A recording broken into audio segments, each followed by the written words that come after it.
picked Super Dan and he still plays Mario in Smash Ultimate, I wouldn't be super surprised. Okay, so we just got confirmation that he did indeed. And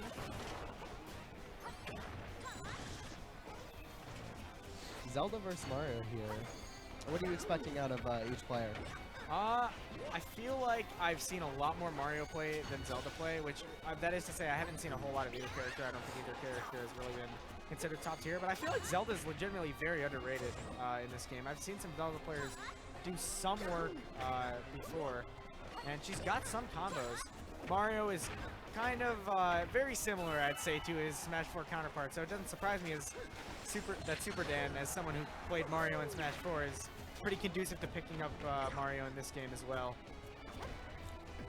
Oh, did you see that? Zelda used the up air from underneath Pokemon Stadium, and it went all the way through the stage, and Super Dan kind of having that, I don't know if that's matchup knowledge or just game knowledge enough to know to shield that. I would have gotten hit by that 10 times out of 10. I can say that for sure. Wow, nice back air actually KOing early. I wonder if that was a little bit sus DI from Yashill or if Mario's back air actually does just kill at that percentage. I would have expected a little bit later.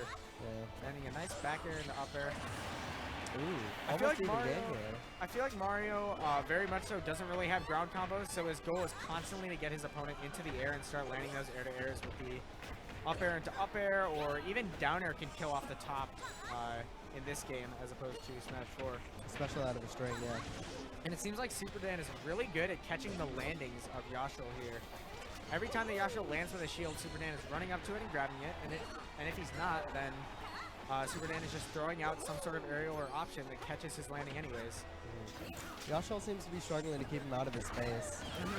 Back air coming out again. It feels similar to the last game in that there's one player who's just completely controlling the pace of the game, and it feels like Yashill is just kind of trying to have to keep up. Landing a nice down throw into down air into forward air, actually.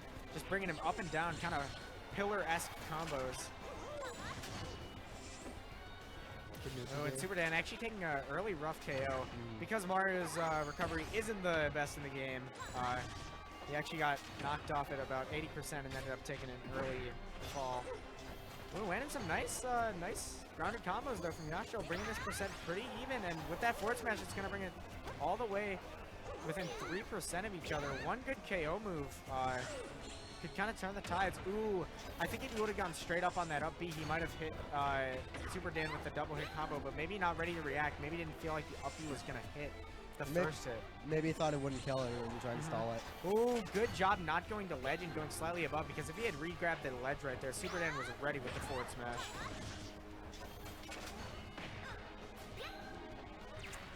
Man, but he's just constantly getting put off stage, and Super Dan is not letting up the pressure. Every time he tries to get back on stage, there's some sort of ledge trap waiting for him. Tried to go straight up. That definitely would have killed, but Super Dan was slightly off center.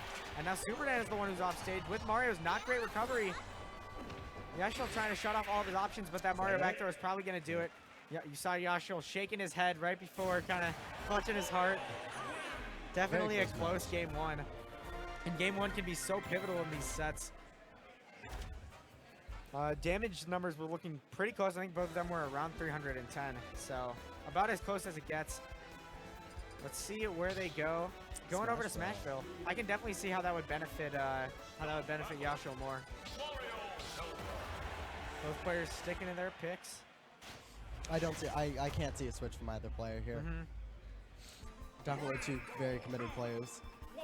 And you know, you only really want to swap if game one is either not really close at all, or it was close and you're feeling like you did everything in your power to win that game and you still couldn't win it, like you're not going to have a game that's better than that, then I'd say it's okay to switch. But I feel like Yashill isn't really getting either of those feelings, but I mean, Dan is still just relentless with these combos regardless of the non-swap. I cannot believe that down B hit him from underneath the stage. Zelda has some insane jankiness to how she can hit through the stage. It's actually crazy. Ooh, a nice down tilt, trying to convert it into the forward air, but Dan is just able to jump above it and land a back air to knock him off stage. Another nice back air. Definitely utilizing back air as its most popular aerial, and I can see why. Wow, a really nice run up. So what happened there was that the fireball actually stalled out Zelda's up B a little bit to where he could run up and catch that stalled out and laggy up B with an up smash. One of Mario's definite best kill moves. That was either very smart by very smart by Super Dan or very lucky. I always tend to, you know, give it to the favor of the player. You know, he always did it on purpose. I'm sure if you ask him, he'd say he did it on purpose. So, Nice but ledge actually, cancel. yeah, that was a really nice ledge cancel and an early KO from Zelda.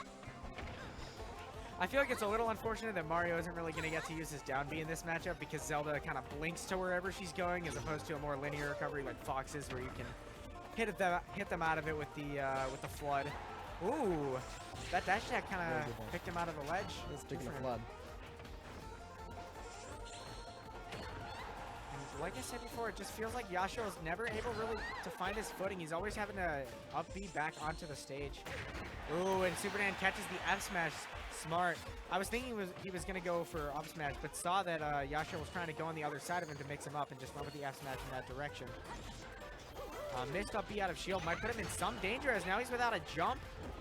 He air dodges back to the stage though, and he's perfectly okay. If he was a little higher percent, that might have been dangerous, but he was all right.